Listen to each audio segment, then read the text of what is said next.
Après la faillite de ma famille, je me suis retrouvée dans un mariage arrangé avec le plus grand charreau qui soit. Le premier jour de notre mariage, il m'a jeté une carte bancaire au visage en me disant que tout ce qu'il pouvait me donner, c'était de l'argent. Non seulement ça, mais il avait l'air de me détester profondément. Il préférait faire toutes les tâches ménagères lui-même plutôt que de me laisser toucher à quoi que ce soit dans la maison. Après 3 ans de ce régime, j'ai voulu divorcer. Au moment où j'arrivais devant la porte de son bureau avec les papiers du divorce, je l'ai entendu sangloter à l'intérieur. Ça fait 3 ans. 3 ans que je suis à ses petits soins. Je lui donne 10 millions par mois, je lui prépare à manger tous les jours, et je n'arrive toujours pas à la conquérir. La voix furieuse de son meilleur ami était particulièrement forte. Mec, je t'avais dit de ne pas jouer les beaux gosses froids à l'époque. Pourquoi jouer au roi des charreaux, alors que tu es marié? Après la faillite de ma famille, j'ai été mariée dans la famille Smith. Les Smith venaient d'un milieu d'intellectuels, présents en politique comme dans les affaires, avec une fortune colossale. Normalement, ils n'auraient jamais jeté leur dévolu sur la fille d'une famille en faillite comme moi. Mais le deuxième fils des Smith, Léo, était un séducteur notoire. Il était le fameux « roi des charreaux » de notre cercle. Il avait eu tellement de petites amies qu'on ne pouvait même plus les compter. Du coup, toutes les filles de notre cercle qui avaient un peu d'argent et le choix de leur mari le méprisaient. Les parents de Léo s'arrachaient les cheveux pour lui trouver une femme. Quand ils ont appris la faillite de ma famille, ils ont immédiatement envoyé quelqu'un pour faire une proposition. Ils ont dit à mes parents que tant que j'épousais Léo, ils étaient prêts à aider ma famille à rembourser ses dettes. Même si ma famille avait fait faillite, nous venions toujours d'un milieu respectable. J'étais aussi une excellente élève diplômée d'une grande école, avec une apparence raffinée et une personnalité douce et généreuse. Je correspondais en tout point à leurs attentes pour une belle fille. Mes parents m'ont regardé, l'air troublé. Même si l'offre était tentante, ils savaient aussi quel genre de personne était Léo. Mais j'ai simplement hoché la tête. Pas de problème. Je suis prête à me marier n'importe quand. La raison de mon accord était simple. Au lieu de risquer de tomber sur un crétin par moi-même plus tard, autant épouser un crétin riche tout de suite. Même si j'avais beaucoup entendu parler des exploits de Léo, le jour où nous avons signé notre certificat de mariage a été la première fois où je l'ai vu. Il n'était pas tout à fait le roi des charreaux que j'avais imaginé. Il portait une chemise en coton bleu ciel, légère et respirante, dont le premier bouton était défait, laissant subtilement entrevoir sa clavicule. Ses lunettes à monture dorées lui donnaient une touche d'intellectuel raffiné. Il avait l'air sophistiqué et élégant. Ce genre de personne était en fait le plus grand séducteur de notre cercle. Vraiment, l'habit ne fait pas le moine. Léo n'avait pas l'air très heureux de me voir. Pendant la signature du certificat de mariage, il est resté sans expression et ne m'a pas adressé un seul mot. Mais au moment de prendre le certificat, il a marqué une pause. Sa main a légèrement tremblé en le saisissant. Peut-être qu'il ne s'y attendait pas lui-même. Qu'un roi des charreaux, comme lui, se marie de manière si inattendue. Nous n'avons pas eu de cérémonie de mariage. Après avoir signé les papiers, j'ai directement emménagé dans la villa de Léo. Ce jour-là, il m'a donné une carte. Je virerai 10 millions sur cette carte chaque mois. Tu peux les dépenser comme tu veux. Je n'ai rien d'autre. Tout ce que je peux te donner, c'est de l'argent. J'ai accepté calmement. Après tout, c'était juste un mariage de convenance, il n'y avait pas de véritable sentiment. Il était clair dès le départ, était prêt à dépenser de l'argent pour moi. Je n'avais rien à redire. J'ai hoché la tête, puis j'ai commencé à déplacer mes bagages vers la chambre d'amis. J'avais entendu dire que Léo ramenait souvent des femmes à la maison. J'ai pensé que je devais me montrer prévenante. Le visage de Léo s'est figé une seconde. Il m'a appelée « Lily, où vas-tu » Je l'ai regardée, un peu confuse. J'ai entendu dire que ta villa était plutôt animée la nuit. Alors j'ai prévu de dormir dans la chambre d'amis. Léo n'avait pas l'air de comprendre. Tu as peur du bruit ? C'est ça ? Je vais dire à la gouvernante d'insonoriser la chambre principale. Tu n'es pas obligé de dormir dans la chambre d'amis. Alors j'ai été un peu plus directe. Non, j'ai entendu dire que tu ramènes souvent des amis à la villa. Je ne veux pas vous déranger. Le visage de Léo est soudainement devenu rouge. Non. C'est juste. Mais en voyant mon regard interrogateur, il a hoché la tête maladroitement. Oui, ça m'arrive. De ramener des amis à la maison. Après tout, tu sais que je suis un roi des charreaux. C'est difficile de ne pas jouer le jeu parfois. D'accord, très bien. Je dormirai dans la deuxième chambre, tu restes dans la principale. Ne t'inquiète pas, je ne les laisserai pas te déranger. J'ai haussé un sourcil. Elle, Léo, avait vraiment une vie bien remplie. Pendant que j'étais encore en train de réfléchir, Léo avait déjà directement transporté ma valise dans la chambre principale. Et il a commencé à la déballer lui-même. Pendant mes vêtements dans l'armoire. Disposant mes produits de beauté sur la coiffeuse. Pliant même soigneusement mes chaussettes. En observant ces gestes assurés, je n'ai pas pu m'empêcher de penser. De nos jours, même les rois des charreaux sont aussi zélés. Ce n'est que lorsque Léo a fini de ranger toutes mes affaires qu'il a semblé réaliser ce qu'il venait de faire. Il s'est figé sur place. Nous nous sommes regardés, ne sachant que dire pendant un instant. Waouh, tu es si prévenant. Léo a détourné le regard. Non, ne te fais pas de fausses idées. C'est juste que... Je comprends. Tu as beaucoup d'expérience avec les femmes, c'est juste une habitude. Je ne me ferai pas d'illusions. Léo a marqué une pause, puis a hoché la tête fermement. Oui, exactement, c'est ça. J'ai eu pas mal d'ex-petites amies. J'ai juste l'habitude de m'occuper d'elles, ne fais pas attention. J'ai fait un geste de la main. Non, ça ne me dérange pas. Tout le monde a un passé, après tout. Léo a soudainement regardé sa montre comme s'il venait de se souvenir de quelque chose. J'ai une réunion à 4 heures. Est-ce que je peux venir te préparer le dîner à 5 heures après la réunion? Qu'est-ce que tu veux manger? Je n'en croyais pas mes oreilles. Tu vas revenir pour me faire à manger tout à l'heure. Léo s'est à nouveau figé. Cette fois, il s'est vite repris. Désolé, j'utilisais juste ma montre pour envoyer un message à mon amie. Je lui ai promis que je cuisinerais pour elle cet après-midi. Ça ne te dérange pas, n'est-ce pas? J'ai répondu avec compréhension. C'est bon, je comprends. C'est juste que la montre Patek Philippe que Léo portait en partant semblait un peu étrange. Depuis quand une montre mécanique comme ça pouvait passer des appels? Au départ, je pensais que Léo ne rentrerait pas cette nuit-là. Après tout, selon les rumeurs, il traînait en boîte tous les soirs et ne rentrait jamais chez lui. Mais à 6 heures de l'après-midi, il est apparu à la porte, pile à l'heure. Il n'a même pas simplement ouvert la porte et est entré, il a poliment sonné et a attendu que je lui ouvre. Quand j'ai ouvert la porte, Léo avait l'air un peu gêné. Il y a quelqu'un à la maison en ce moment? Je ne dérange rien, j'espère? Je ne m'attendais pas à ce que Léo soit si respectueux de l'espace de l'autre. Il laissait entendre que nous pouvions chacun faire notre vie, mais qu'il ne me dérangerait pas. Honnêtement, j'aimais assez un homme qui avait ce genre de savoir-vivre.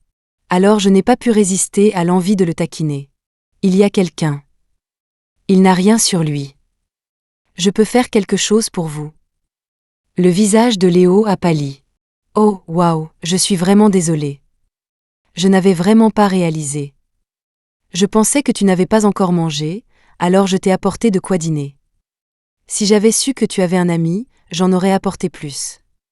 Léo avait l'air paniqué. Il ne semblait pas faire semblant. J'ai décidé d'arrêter de le taquiner. Il n'y a personne. Je plaisantais. En disant cela, je lui ai ouvert la porte en grand pour qu'il entre. Ce n'est pas grave, ça ne me dérange pas. Mais même si Léo a dit que ça ne le dérangeait pas, il a inspecté toute la maison après être entré. Il n'a semblé se détendre qu'après avoir réalisé qu'il n'y avait vraiment personne d'autre. Il a posé les boîtes de nourriture sur la table et les a ouvertes. Je ne savais pas ce que tu aimais, alors j'ai juste pris quelques trucs. J'ai été choquée en regardant les plats faits maison appétissants dans les boîtes. C'est toi qui as fait tout ça. Léo a hoché la tête, puis l'a immédiatement secoué pour nier.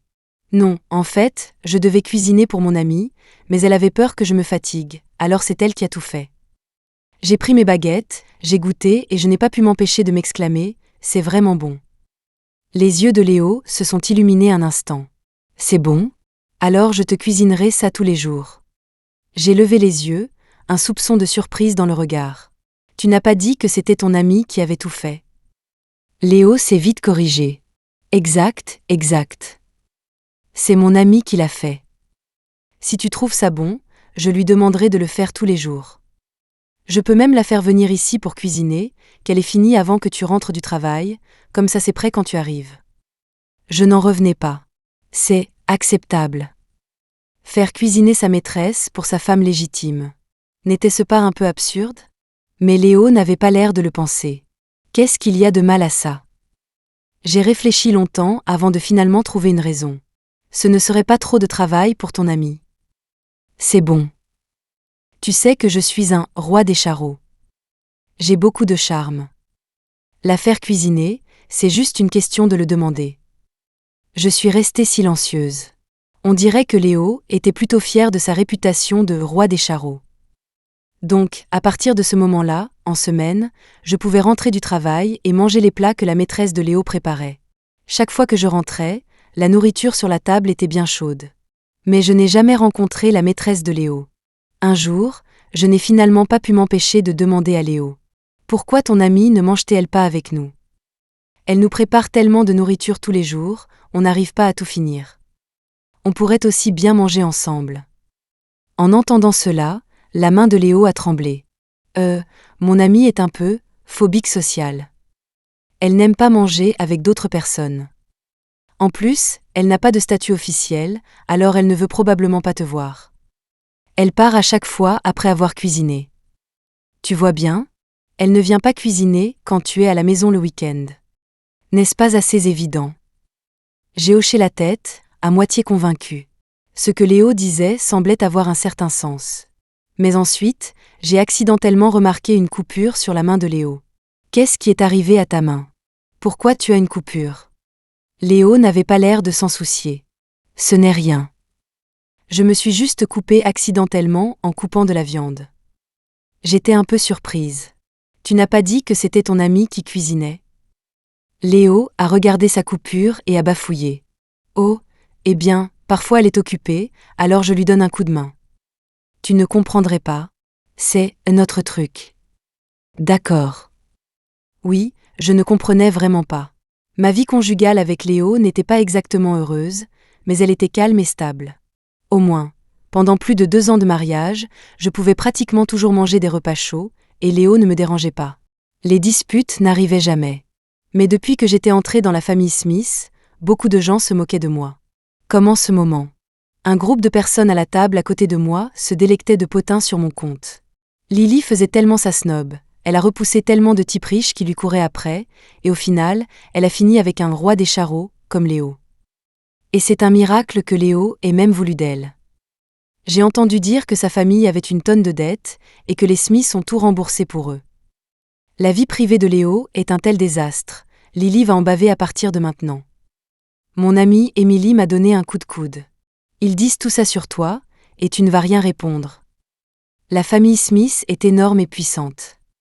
Tu es la jeune Madame Smith, tu vas juste les laisser parler comme ça? J'ai pris une gorgée de ma boisson. Comment devrais-je répondre? Leur dire que mon mari n'est pas un roi des charros? Et ensuite me vanter au passage que je m'en sors plutôt bien maintenant.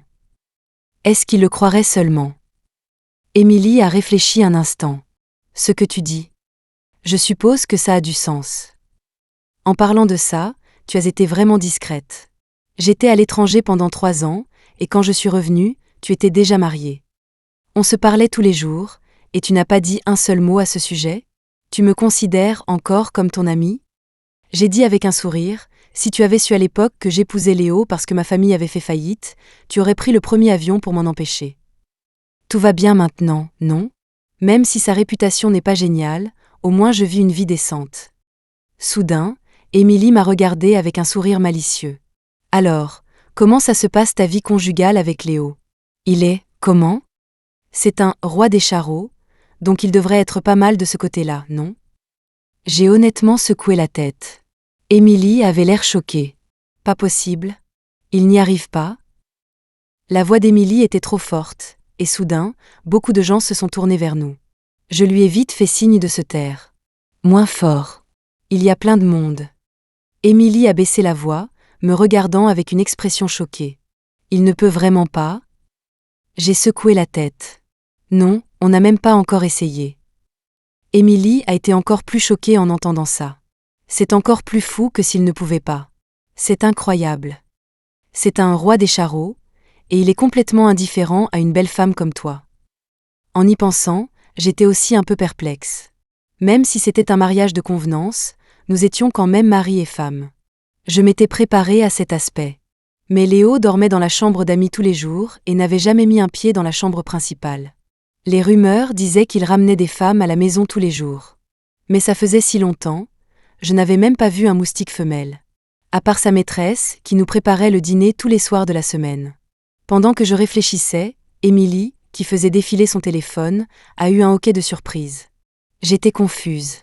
Qu'est-ce qui ne va pas, Émilie? Qu'est-ce qui s'est passé? Émilie a levé les yeux vers moi, le visage un peu contrarié. Lily, pourquoi Léo n'est pas venu avec toi? Tu sais ce qu'il fait en ce moment? C'était une réception mondaine bien connue dans notre cercle. En gros, personne ne la manquait. Mais quand je suis partie aujourd'hui, Léo a soudainement dit qu'il avait une réunion d'urgence. Alors je suis venue seule. J'ai répondu honnêtement, il a dit qu'il avait une réunion de dernière minute. Le visage d'Émilie s'est encore plus assombri. Qu'est-ce qu'il y a? Émilie a soupiré, l'air un peu impuissant. Regarde les gros titres de la presse people en ce moment. J'ai ouvert mon téléphone. Le titre de la une criait « L'héritier Smith surpris en charmante compagnie dans un bar ». J'ai immédiatement poussé un soupir de soulagement. Je pensais que quelque chose de grave s'était produit. Après tout, Léo me donne 10 millions par mois et fait même cuisiner sa maîtresse pour moi.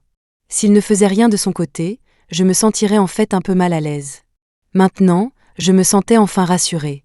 Émilie a vu que je ne disais rien et a demandé avec inquiétude. « Lily, ça va? Honnêtement, ce Léo, il est si déchaîné après s'être marié, et il a fallu qu'il choisisse un jour comme aujourd'hui. C'est comme s'il avait peur que les gens ne sachent pas qu'il est un roi des charros. Il ne fait que t'humilier devant tout le monde, non? » Émilie était indignée pour moi. Mais j'ai juste fait un geste de la main. C'est bon. C'est un roi des charros, après tout. J'étais préparée à ça avant même qu'on se marie. Mais la seconde suivante, mon téléphone a vibré. Je l'ai pris et j'ai regardé. C'était un message de Léo. « Lily, la réception doit bientôt se terminer, non? Je sais que tu n'aimes pas la cuisine occidentale, alors j'ai demandé à mon ami de te préparer quelque chose. » Le message était accompagné d'une photo, pleine de plats que j'adorais. J'étais stupéfaite. Léo n'était-il pas au bar avec sa maîtresse en ce moment? J'ai rouvert l'article et j'ai regardé de plus près. J'ai remarqué que la personne sur la photo avait une carrure similaire à celle de Léo. Mais on ne pouvait pas voir clairement son visage. Émilie m'a vu fixer mon téléphone et a pensé que je faisais semblant d'aller bien en surface, mais que j'étais secrètement bouleversée. Elle m'a juste attrapée et m'a fait lever. Pour qui se prend ce Léo? Sa famille a de l'argent, mais ma famille n'est pas pauvre non plus. Viens, je te ramène à la maison pour faire tes valises. Tu emménages chez moi. J'ai suivi Émilie, expliquant doucement « Émilie, ce n'est pas ça. On s'est peut-être trompé. » Mais Émilie était remontée et ne m'écoutait pas du tout. Elle m'a juste ramenée directement à la maison. Debout devant la porte, j'ai essayé d'expliquer à nouveau. « Émilie, c'est peut-être un malentendu. » Émilie m'a regardée avec colère. « Lily, tu vois l'heure? Tu le défends encore? Même si notre famille, les Émilie, n'est pas aussi riche et puissante que la leur. En tant que ta meilleure amie, je ne peux pas rester là sans rien faire et te voir te faire traiter injustement. Maintenant, ouvre la porte, fais tes valises, et viens chez moi. » Je n'ai pu que me forcer à ouvrir la porte. Émilie a poussé la porte et est entrée directement. À cette heure-ci, ce crétin de Léo ne devrait pas être à la maison, n'est-ce pas? Mais la seconde suivante, Léo a entendu le bruit et est sorti. Pendant un instant, ils se sont juste dévisagés. Émilie avait l'air choquée. « Pourquoi es-tu à la maison? Tu ne devrais pas, toi, le roi des charros, être au bar en ce moment? » Après avoir entendu ça, Léo a eu l'air un peu mal à l'aise, puis il a attrapé ses vêtements. « Je suis juste revenu chercher quelque chose, je repars maintenant. » Après avoir dit ça, Léo est parti. Après le départ de Léo, Émilie a secoué la tête. Je pensais m'être trompée sur son compte, mais en fait, chasser le naturel, il revient au galop. Mais ensuite, elle s'est retournée et a vu la table pleine de nourriture. 20 minutes plus tard, Émilie était assise à la table du dîner en train de s'empiffrer. C'est Léo qui a fait ça? Waouh, je ne savais pas qu'il cuisinait si bien. J'ai réfléchi un instant, puis j'ai décidé de dire la vérité. Ce n'est pas lui qui l'a fait. C'est sa maîtresse. Sa maîtresse cuisine pour nous tous les jours, et part quand elle a fini. Les baguettes d'Émilie sont tombées par terre. Ses yeux étaient écarquillés. Sérieusement, Lily, vous êtes dans ce genre de délire. Une maîtresse qui cuisine pour la femme? C'est une première pour moi. J'avais l'air confuse, ne sachant pas comment l'expliquer à Émilie. Tu ne fais pas partie d'un jeu de rôle un peu pervers avec eux, j'espère. Je me suis figée. Je n'avais pas envisagé cette possibilité. TSS, typique d'un roi des charreaux. Ces jeux sont définitivement d'un autre niveau. Ce n'était qu'une remarque en l'air d'Émilie, mais je l'ai prise à cœur. Dans les jours qui ont suivi, j'ai commencé à observer inconsciemment les actions de Léo. Ça ne me dérangeait pas que Léo s'amuse dehors. Mais je ne voulais pas non plus être un outil pour les flirts de Léo et de sa maîtresse. J'ai remarqué qu'après chaque repas, Léo débarrassait rapidement la table. Comme s'il avait peur que je le devance. Quand j'ai proposé de l'aider, il a directement refusé. Il ne me laissait même pas toucher le bord des bols, les ramenant à la cuisine comme s'ils étaient de précieux trésors. Plusieurs fois, j'ai voulu nettoyer la maison pendant qu'il faisait la vaisselle. Dès que Léo entendait le moindre mouvement, il se précipitait et m'arrachait la serpillière des mains. « Retourne dans ta chambre. Je m'occupe du ménage. » Je me suis sentie un peu déçue. Léo était un grand maniaque de la propreté. Il n'aimait pas les étrangers dans la maison. Alors il n'avait même pas engagé de femme de ménage. Avant, j'étais un peu inquiète que les tâches ménagères soient trop lourdes après avoir emménagé ensemble. Mais maintenant, je réalisais que je m'étais inquiétée pour rien. Léo semblait ne pas vouloir que je touche à quoi que ce soit dans la maison. Est-ce que Léo pouvait vraiment me détester à ce point? Mais je craignais que ce ne soit que mon imagination. Alors j'ai demandé à Émilie. « Émilie, si quelqu'un est un maniaque de la propreté, et qu'il est d'accord pour que quelqu'un utilise sa cuisine mais refuse qu'une autre personne l'aide avec les tâches ménagères, quelle serait la raison, selon toi ?» Émilie a répondu sans réfléchir. « Tu as même besoin d'y penser? Les maniaques sont super possessifs. Laisser quelqu'un utiliser leur cuisine signifie qu'ils ont vraiment confiance en cette personne. Quant à ne pas vouloir que l'autre personne fasse le ménage, ça veut juste dire qu'ils la détestent et ne veulent pas qu'elle touche à leurs affaires. » En entendant ce qu'Émilie a dit, j'ai baissé la tête, me sentant un peu déprimée. Donc ce n'était pas juste mon imagination. Léo me détestait vraiment. À tel point qu'il préférait faire toutes les tâches ménagères lui-même plutôt que de me laisser toucher à quoi que ce soit dans la maison. En me voyant silencieuse, la tête baissée, Émilie a réalisé. « Tu ne parles pas de toi, j'espère. » Ce soir-là, j'ai essayé la méthode qu'Émilie m'avait enseignée. Après avoir pris ma douche, j'ai enfilé une nuisette en soie et je me suis allongée sur le canapé du salon. Léo passait la serpillière. Face à moi dans ma tenue révélatrice, il n'a eu aucune réaction. Soudain, il s'est penché. J'ai cru qu'il allait m'embrasser. Mais en fait, il cherchait juste la télécommande à côté de moi. « Lily, il fait trop froid avec la clim dans le salon, et tu n'es pas très habillée. Je vais augmenter la température pour toi. » J'ai serré les dents, ne sachant pas quoi ressentir. Alors, pendant qu'il avait le dos tourné, j'ai laissé les papiers du divorce préparés sur le canapé et je suis retournée dans ma chambre. J'avais pris ma décision. S'il me détestait vraiment à ce point, autant le libérer. Et me libérer par la même occasion. Pourquoi rester dans un mariage en sachant que quelqu'un me détestait? Ce genre de mépris subtil était plus torturant que la haine pure et simple. J'ai attendu Léo dans la chambre. Mais un long moment s'est écoulé, sans aucun bruit. Je suis sortie dans le salon et j'ai trouvé les papiers du divorce toujours au même endroit. J'ai pensé que Léo ne les avait peut-être pas vus. Alors j'ai ramassé les papiers du divorce et je suis allée dans le bureau pour trouver Léo.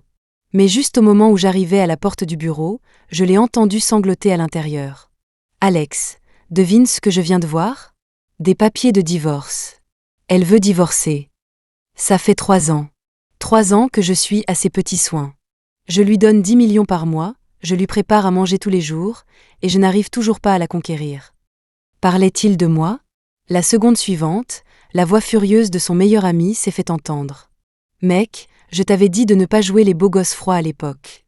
Pourquoi jouer au roi des charreaux, alors que tu es marié? » Je me suis figée.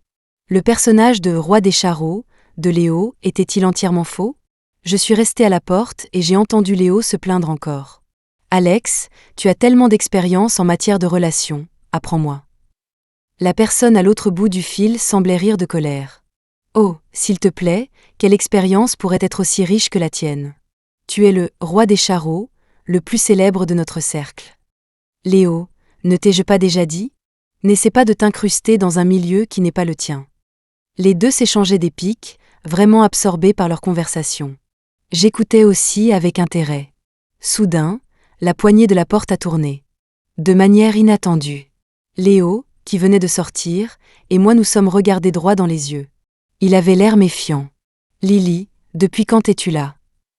J'étais un peu décontenancée, mais j'ai dit calmement « Je viens d'arriver ». En disant cela, j'ai agité les papiers du divorce dans ma main. « J'ai quelque chose dont je veux te parler. » Léo a regardé les papiers du divorce dans ma main, et son expression a légèrement changé. Mais il a quand même fait comme s'il ne savait rien. « Je suis un peu occupée en ce moment. Peux-tu m'en parler dans quelques jours ?» Un peu occupée ? Mais je venais d'entendre Léo dire qu'il allait demander des conseils de drague à son meilleur ami. Mais je n'ai pas révélé son mensonge. J'ai juste fait un geste de la main. Ce n'est rien. Va-t'en, sois occupé. Je suis retournée dans ma chambre et j'ai écouté à la porte les bruits à l'extérieur. Le ton de Léo semblait un peu excité. Alex, tu avais absolument raison. Je lui ai juste fait un visage sérieux et dit que j'étais occupée, et elle n'a vraiment plus osé parler du divorce. Après le départ de Léo, je me suis assise seule sur le lit et j'ai lentement repensé aux 3 dernières années de vie avec lui. Il partait travailler à 8 heures tous les jours. En semaine, il rentrait avant moi et m'attendait à table pour le dîner. Il disait que la nourriture était faite par son ami, mais chaque fois que je m'asseyais à côté de lui, je pouvais sentir une légère odeur d'huile de cuisson sur lui. Après avoir mangé, Léo nettoyait la maison tout seul. Vers 9 heures du soir, Léo retournait dans sa chambre. Les rumeurs à l'extérieur disaient que Léo aimait aller en boîte de nuit le soir. Mais la vérité, c'est qu'il était soit dans le bureau, soit dans sa propre chambre le soir. Il sortait encore moins que moi. Comment quelqu'un comme ça pouvait-il avoir le temps d'être un roi des charros ? Se pourrait-il que Léo ne soit pas du tout un roi des charros ? Et à en juger par sa réaction, il semblait même m'aimer un peu ? Pour une raison quelconque, je n'ai pas pu empêcher les coins de ma bouche de se relever. J'ai sorti mon téléphone et j'ai appelé Émilie. Presque au même moment, Émilie a répondu. « Émilie, j'ai une nouvelle incroyable à te dire. »« Lily, j'ai quelque chose que je dois te dire. »« Toi d'abord. »« Non, toi d'abord. » Émilie s'est raclé la gorge. « D'accord, je commence. Le grand amour de jeunesse de Léo est de retour. J'ai entendu dire qu'elle est revenue pour Léo et veut l'épouser. Léo est amoureux d'elle depuis tellement d'années, il va certainement se précipiter pour la retrouver maintenant. N'est-ce pas parfait ? Tu n'aimes pas Léo, et son grand amour de jeunesse est de retour pour prendre la relève. Lily, tu peux enfin échapper à cette misère, te débarrasser de ce roi des charros. Mon sourire s'est figé sur mon visage instantanément. Oh, au fait, Lily, qu'est-ce que tu allais me dire ? J'ai bafouillé. Rien, ce n'est rien. Je pense que j'ai dû me tromper. Ce n'est pas grave. Émilie n'a pas remarqué la déception dans ma voix et a continué à parler à l'autre bout du fil. Tu dois être trop choquée par cette bonne nouvelle pour même parler, n'est-ce pas ? Moi aussi. C'est pour ça que je t'ai appelé dès que je l'ai su. Sérieusement, je n'aurais jamais pensé que même un roi des charros, comme Léo, trouverait quelqu'un qui veut de lui. Elle ne pense pas que ce n'est pas parce que les potins de Léo se sont calmés ces 2 dernières années qu'il est devenu un mec bien, j'espère. Émilie, arrête de parler. Émilie a dit que c'était une excellente nouvelle et que nous devions absolument fêter ça. Alors elle s'est précipitée chez moi et m'a traînée dans un bar. Une demi-heure plus tard, j'étais assise dans le bar bruyant, me sentant un peu effrayée. J'avais cet âge, et c'était ma première fois dans un bar. Mais Émilie était assise à côté de moi, l'air complètement à l'aise, riant et trinquant avec les gars à proximité. J'ai tiré sur la manche d'Émilie. « Émilie, c'est ma première fois dans un bar. J'ai un peu peur. Peut-être que je devrais juste rentrer à la maison. » Mais Émilie m'a juste repoussée sur ma chaise. « Détends-toi, je sais que tu es une froussarde. Les gars ici ce soir sont tous des étudiants, le genre mignon et innocent, tu vois. » En disant cela, elle m'a fait un clin d'œil. Juste à ce moment-là, un gars à l'allure de jeune premier a levé son verre vers moi. « C'est votre première fois ici. » Ce n'est pas grave, nous ne venons pas souvent non plus. On boit juste quelques verres, on discute et on se fait des amis, c'est tout. Je tenais mon verre, hésitante. Mais Émilie m'a attrapée et a trinqué avec le gars. « Lily, sois audacieuse. Pense-y, combien de fois ton mari, le roi des charros, a-t-il été dans des endroits comme ça ? Tu ne peux même pas boire un verre ? En entendant ce qu'Émilie a dit, j'ai en fait pensé que ça avait du sens. Alors j'ai trinqué et j'ai bu mon verre d'un trait. Mais j'ai oublié. Je tiens très mal l'alcool. Après un seul verre, j'ai eu le vertige et j'ai commencé à faire n'importe quoi. Selon les souvenirs d'Émilie, après avoir bu, je l'ai attrapée et j'ai commencé à pleurer. J'ai insisté pour qu'elle me parle de Léo et de son grand amour de jeunesse. Émilie a commencé à paniquer. Lily, qu'est-ce qui ne va pas? Tu es saoule? Non, je ne suis pas saoule. Raconte-moi juste l'histoire de Léo et de son grand amour de jeunesse. Émilie était décontenancée. Je ne sais pas grand-chose sur eux. Je l'ai juste entendu par des ragots. Je me suis affalée sur le canapé, ivre. Raconte-moi tout ce que tu sais. J'ai besoin de savoir. Sinon, je passerai pour une idiote qui ne sait rien. Émilie n'a eu d'autre choix que de se creuser la tête et de tout me répéter. Le grand amour de jeunesse de Léo, Chloé, était sa voisine d'enfance. Ils ont grandi ensemble, et Léo était amoureux d'elle depuis de nombreuses années.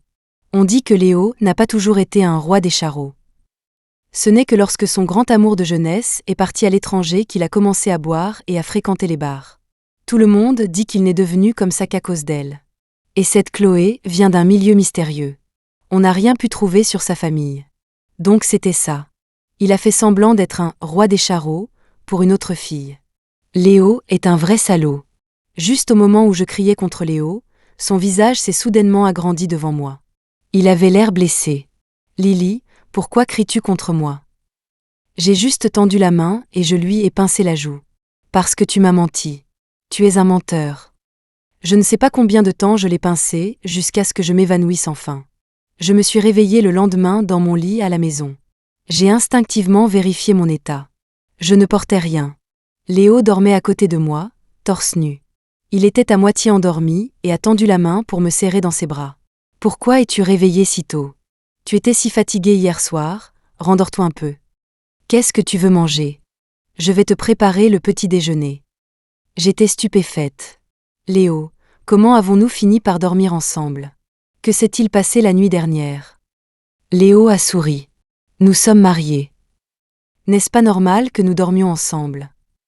En plus, la nuit dernière, Mon cœur a raté un battement. Qu'est-ce que j'ai fait la nuit dernière? Un sourire taquin est apparu sur le visage de Léo. La nuit dernière, après m'avoir vu au bar, tu n'arrêtais pas de me pincer la joue et de me dire de te ramener à la maison. Puis, une fois rentré, tu n'arrêtais pas de m'arracher mes vêtements en marmonnant quelque chose comme « Laisse-moi voir ce que tu vaux vraiment ». J'ai rapidement couvert la bouche de Léo. D'accord, ça suffit. Tu n'as pas besoin d'en dire plus. Je me suis souvenu. Je me suis souvenu de tout. J'ai fermé les yeux de désespoir. Je le jure, pour le reste de ma vie, je ne mettrai plus jamais les pieds dans un bar. Mais Léo n'allait pas me laisser m'en tirer si facilement. Au petit déjeuner, il a fait glisser son œuf au plat vers moi. Lily, regarde comme mon œuf est réussi. Mon visage est devenu rouge. Et il avait cet air suffisant sur le visage. S'il veut jouer avec moi, je vais jouer avec lui en retour. Alors j'ai parlé avec assurance et j'ai répété ce qu'il avait dit à l'époque. Ça fait 3 ans. 3 ans que je suis à ses petits soins. Je lui donne 10 millions par mois, je lui prépare à manger tous les jours, et je n'arrive toujours pas à la conquérir. Léo, je n'en reviens pas que tu sois un tel acteur. Si tu veux mon avis, il devrait te donner un Oscar pour ça. Même ton ami a dit, n'essaie pas de t'incruster dans un milieu qui n'est pas le tien. Regarde-toi. Avec un tablier et une spatule. Tu es totalement un mari, pas du tout un roi des charros. Mais de manière inattendue, après avoir fini de parler, Léo a paniqué. Lily, tu as tout entendu? Tu sais tout? En voyant Léo comme ça, j'ai commencé à être sûre de ma supposition. Il a vraiment fait semblant d'être un roi des charros, à cause de son grand amour de jeunesse. Maintenant, il se sentait coupable. C'est bon. C'est un mariage de convenance, n'est-ce pas? C'est normal que tu ne m'aimes pas. Ça ne me dérange pas.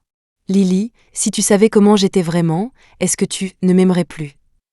Nous avons parlé en même temps, puis nous nous sommes regardés, choqués, après avoir entendu ce que l'autre avait dit. Qu'est-ce que tu veux dire? Qui a dit que je ne t'aimais pas? Qu'est-ce que tu veux dire? Comment ça, je ne t'aimerai plus si je sais comment tu es vraiment? Léo a baissé la tête. N'as-tu pas dit que tu n'aimais pas les gens trop simples et discrets? J'avais l'air confuse. Quand est-ce que j'ai dit ça? Léo m'a ramené à un lointain souvenir. Je n'avais pas réalisé que Léo et moi étions allés au même lycée. À l'époque, Émilie et moi étions assez connus à l'école. L'école nous demandait toujours de présenter des événements. Nous avions donc gagné beaucoup de fans à l'école. Bien sûr, c'était la version de Léo. J'ai eu du mal à me souvenir du lycée.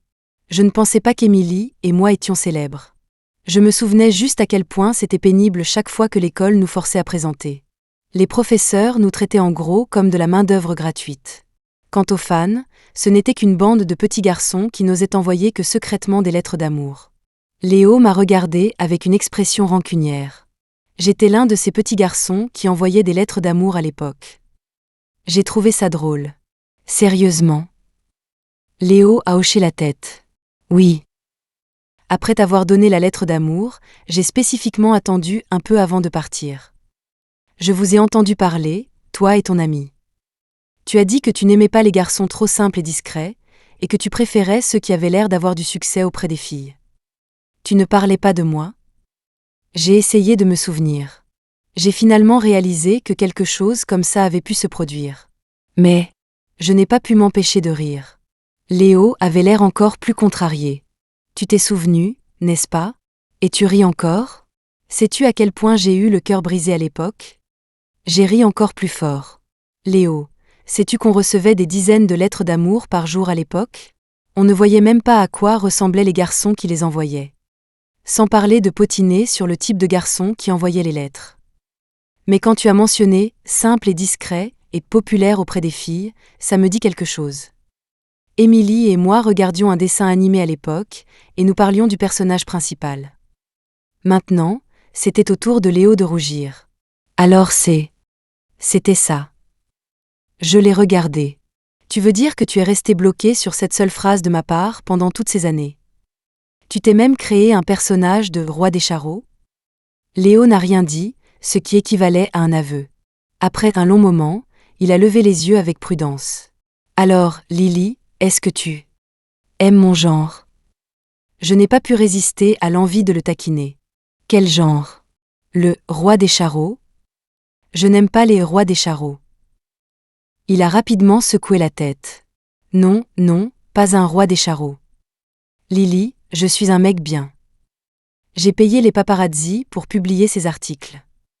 Je n'aime pas aller dans les bars, et je n'ai jamais ramené de filles à la maison. J'ai souri et lui ai tapoté la tête. Après avoir vécu avec lui au jour le jour pendant 3 ans, bien sûr que je le savais. Émilie a été choquée quand elle a appris pour nous. Sérieusement, Lily, toi et Léo, vous faites le coup de se marier d'abord, tomber amoureux ensuite. Je n'en reviens pas que Léo soit en fait si innocent. Je ne l'avais vraiment pas vu venir. Mais ensuite, elle a froncé les sourcils. Au fait, as-tu demandé à Léo pour son grand amour de jeunesse, Chloé? J'ai entendu dire qu'elle est revenue au pays ces derniers jours, et qu'elle dîne avec les parents de Léo ce soir. Est-ce que Léo t'en a parlé? Après avoir entendu ça, j'ai instinctivement ouvert mon téléphone. Léo m'avait en effet envoyé un message, me disant qu'il dînait avec ses parents ce soir, mais il ne m'avait pas dit qui d'autre serait là. Je n'ai pas pu m'empêcher de me sentir méfiante.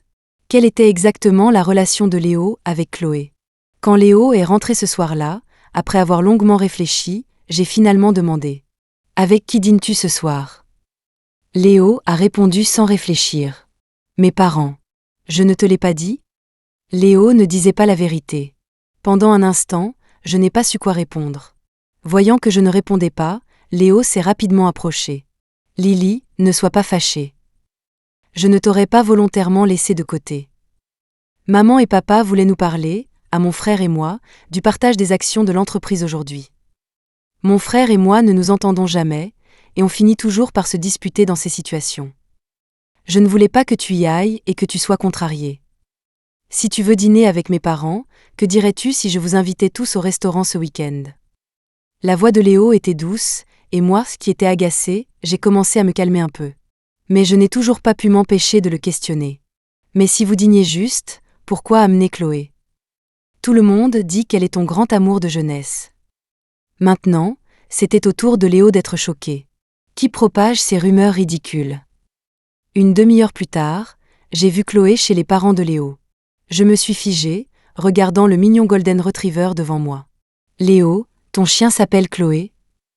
La gouvernante à proximité a souri et expliqué. Jeune madame, ce Golden Retriever appartenait aux anciens voisins. Ils n'avaient pas d'enfant, alors ils traitaient ce Golden Retriever comme leur propre enfant et l'ont nommé Chloé. Plus tard, ils sont décédés subitement, et le jeune maître a ramené ce Golden Retriever pour l'élever. Pas étonnant qu'Emily ait dit qu'il n'avait rien pu trouver sur les origines de Chloé. Un mignon petit Golden Retriever n'aurait pas de pédigré familial. Léo m'a regardé, complètement abasourdi, comme s'il riait de colère. Lily, tu n'as plus le droit d'écouter ces rumeurs folles. Sachant que j'étais en tort, je n'ai pu que hocher la tête penaudement. À ce moment-là, Léo s'est penché et m'a murmuré à l'oreille. Alors, puisque tu m'as faussement accusé, ne me dois-tu pas une compensation? La naïve que j'étais à hocher la tête à ce moment-là, ne sachant pas la longue nuit qui m'attendait. Quand je me suis réveillée le lendemain, j'avais mal partout. J'ai ouvert mon téléphone et j'ai vu un message d'Emily. Alors, tout est réglé. Avant que je puisse répondre, Léo a de nouveau pris mon téléphone. Tu as encore de l'énergie pour regarder ton téléphone? On dirait que je ne t'ai pas assez satisfaite. Léo m'a attiré plus près et a commencé une autre séance de folie.